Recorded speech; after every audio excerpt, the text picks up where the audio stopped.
French மொழியில் கொம் என்ற சொல்லை வைத்து பயனுள்ள சில வாக்கியங்களை கற்றுக்கொள்ளப் போகிறீர்கள்.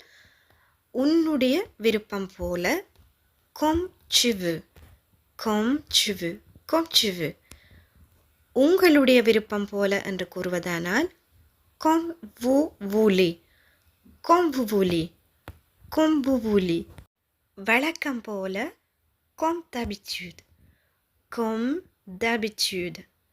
உதாரணமாக, வழக்கம் போல அவன் தாமதமாக இருக்கிறான். Comme d'habitude, il est en retard. Comme d'habitude, il est en retard.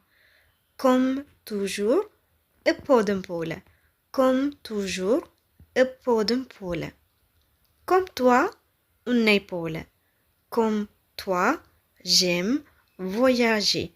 உன்னை போல எனக்கும் பயணம் செய்ய பிடிக்கும்.